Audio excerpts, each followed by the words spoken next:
What's up, guys? It's Fluid Football, and welcome to part 2 of how we think each Premier League club will do next season. Yeah, so in this part, it is Bournemouth and Brentford.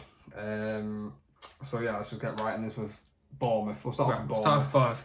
They had an Very excellent good season last season. For them. For them, they came like 16th. Yeah, which is great, but for Bournemouth, them, everyone wrote them off, said they would come 20th. Yeah. Gary O'Neill, great job. Yeah, he's done well. He won didn't he win like 6 out of 9 games or something? He did, yeah. At one point of the season, and they ended really poorly, but they were already safe, so it didn't really matter. Yeah. They recruited well in January. That's what ended up keeping them up. Yeah. They bought a few players for like 20, 30 million pounds. They'll probably have to do it again, or they'll get relegated. I don't know, because I think there are other teams that could go down. Yeah. Bournemouth had the experience of 1 year in the Premier League. Can they stay up again? It will be hard. Yeah. But they need. I think they'll go down. I think they will go down. I think they'll come 19th or something like that. I think we all know who last is going to be. Yeah, Luton. Yeah, it is Luton. I agree, but Bournemouth, they'll go down. It depends how much money they'll have to spend. Yeah. But other clubs around them are going to spend just as much as Bournemouth, if not more, because they're not a big club, Bournemouth. They can't go and spend loads of money, especially when they've already spent quite a bit of money last season. So, I think they will go down. You know, they are a small team, but I think what they did last season, I think that'll encourage them a little bit. Yeah, but it's not like they have. I think they'll have encouragement. See, it's not like they have like a home advantage, because the home teach support. 10,000, isn't it? It's not very good, is 10, it? 15,000. But then people say Leeds have a home advantage, and look how that turned out. Sometimes having a big crowd can be overrated. Yeah. Because when it's going wrong, especially the smaller teams who say they have great fan bases, they turn when they're losing. It puts a lot of pressure. So maybe Bournemouth players, because they're playing in front of like 5 people, they don't feel that pressure. I hope Bournemouth though. I hope the Bournemouth players and manager and staff don't think they'll get relegated.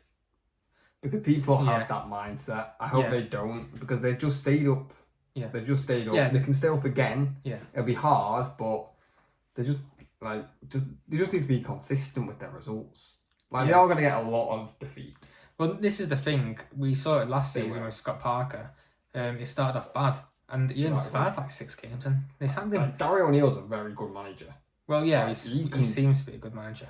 Yeah, but he could be like a Sean Dyche. But now there's pressure on him. There was no pressure on him last season. Nobody expected Bournemouth to do well. Pressure is a whole different thing on Gary O'Neill, and that's why I think they'll go down. Because I think what will happen, I think they'll give him like half a season, but they'll do bad and they'll sack him, because that's what teams do if they're doing bad.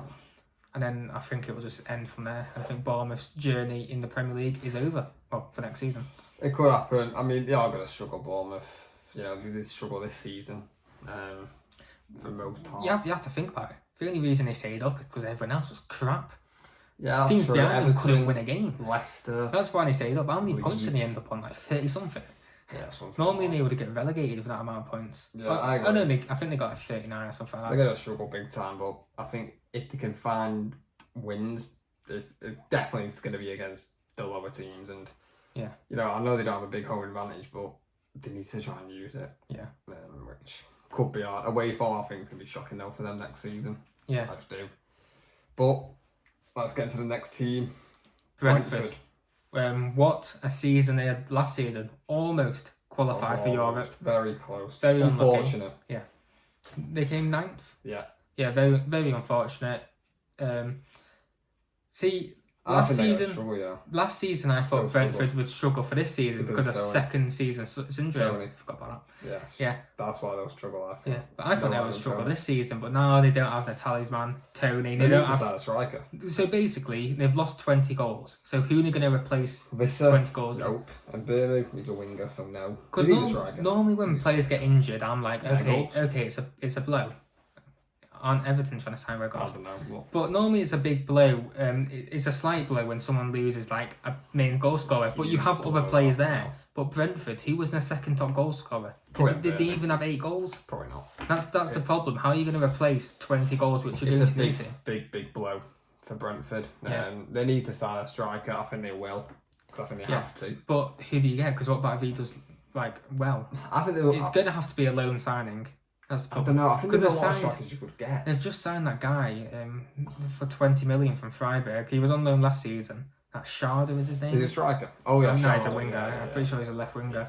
They signed him for big money for a team like Brentford. Yeah. So I think it'll be a loan signing, someone average, but maybe can get him 10 goals. Just need to get the job done, don't we? Yeah, really. Because he's only going to be out when the season starts for another 4 or 5 months, won't he?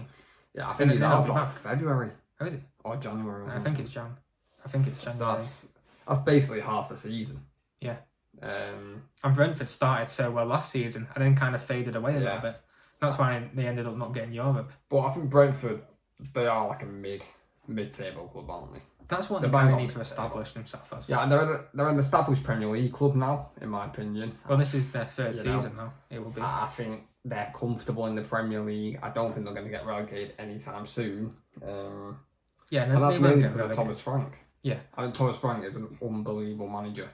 But when will it be? Not if, when someone comes in to take Thomas Frank, when someone comes in to take Ivan Toney. Because Brentford, yes, their recruitment is great, but they don't have tons and tons of money to throw at it. That's the problem. And it only works for so long what they're doing. Good recruitment only works for so long until you start recruiting, buying players for a lot more money. Yeah, that's the problem. They need to keep what they're doing, Brentford. Buying players for cheap and then potentially selling them on for more expensive. But now, Brentford are very good at doing that, finding hidden gems. Yeah. I hope they'll challenge for Europe, but I don't think they'll be anywhere near Europe. I can see them coming like 12th. I think top 10.